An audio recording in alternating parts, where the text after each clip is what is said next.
मिसाल कोन्हे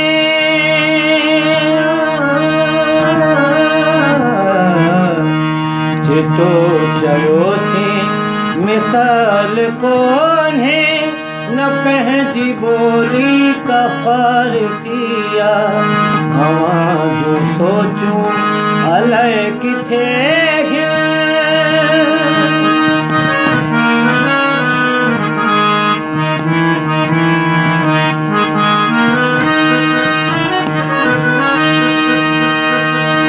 न समझी सघंदो हर को माण्हू त प्यार जी हीअ पुकार छा है।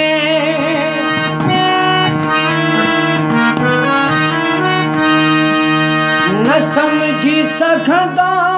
हर को माण्हू त प्यार जी हीअ पुकार छा है। जंहिंखे वणे जीअं कढे पियो माना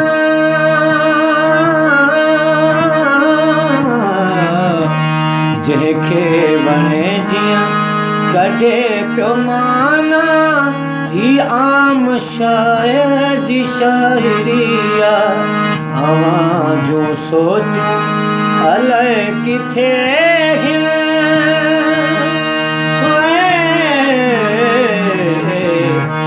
अवां जो सोचूं अलाए किथे असांजी कुझु सोच यार बिया जितो चयोसी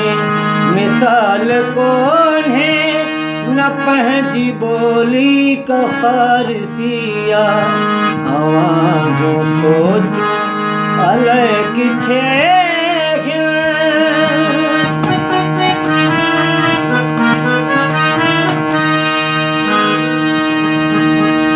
हजार हिल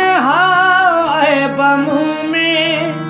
किथे चयो मूं त साफ़ आहियां। हजार हिल ऐब मुंह में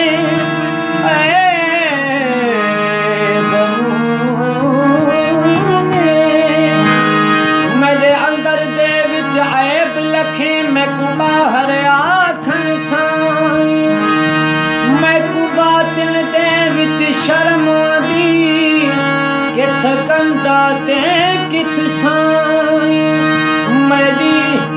इज्जत जिलत है यार ते जिम्मे ये बाज दा हथ ना मुस्तफा मुस्तफा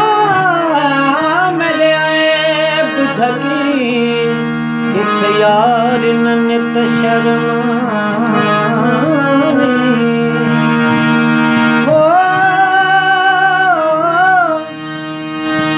हजार हिल ऐब मुंह में किथे चयो मूं त साफ़ आहियां। वणे त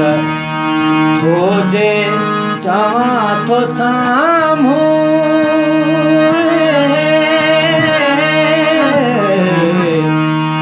वणे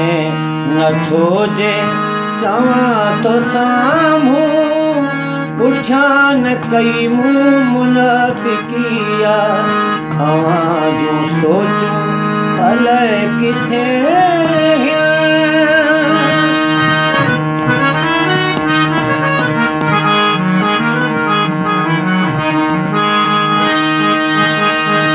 कॾहिं कॾहिं सार जो असांखे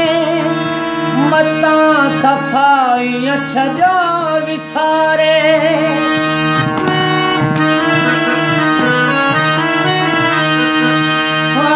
कॾहिं कॾहिं सार जो असांखे मतां सफ़ाई छॾियो विसारे ॾिसो न मूंखे त यादि रखिजो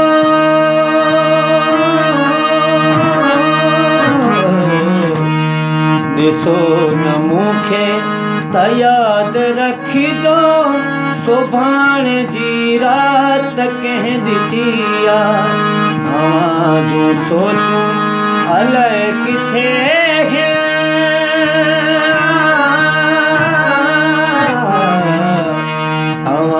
जो सोचूं अलाए किथे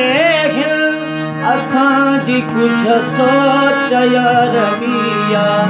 जितो चयोसीं मिसाल कोन्हे